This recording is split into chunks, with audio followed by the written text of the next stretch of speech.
Ready start. सभापति महोदय, वित्त मंत्री महोदय ने जो बजट सदन के सामने प्रस्तुत किया है वह बहुत ही बुद्धिमानी के साथ तैयार किया हुआ बजट है। उन्होंने कोशिश यह की है कि अमीर और गरीब कोई भी कर से बच न पाए, लेकिन उन्होंने उद्योगपतियों को थोड़ी सी छूट भी दी है। जो बड़े बड़े पूंजीपति लोग हैं उनको कर से कुछ मुक्त किया है, कुछ सुविधाएं दी हैं। मैं नहीं समझ पाया हूँ कि ऐसा उन्होंने क्यों किया है।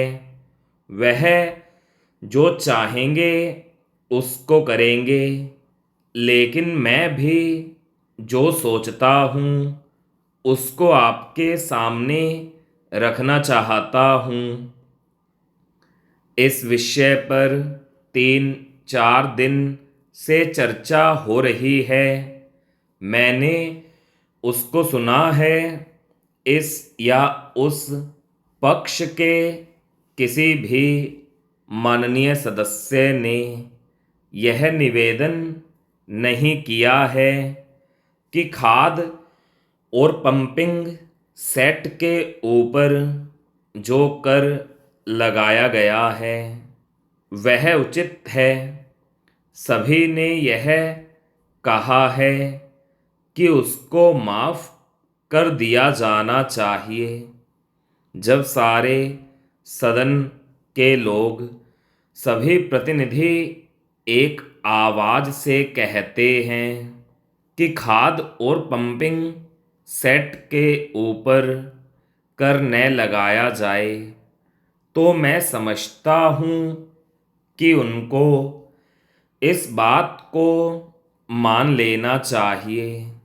ऐसी कोई बात नहीं की जानी चाहिए जिससे किसान रुष्ट हो, उनके उत्पादन में बाधा पड़े। भारत गांवों में बसता है।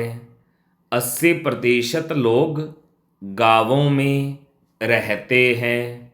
हम गांधी जी के विचारों का अनुपालन करते हैं। गांधी जी ने जो कुछ भी कहा गांव के लोगों के लिए कहा, ग्रामीण जनता के लिए कहा। उन्होंने गांवों के लोगों को उठाने की बात कही। कोलकाता, चेन्नई, मुंबई, दिल्ली आदि शहरों के रहने वाले लोगों की ही उन्नति हो और गांवों में रहने वालों की न हो, ऐसा उन्होंने कभी नहीं कहा।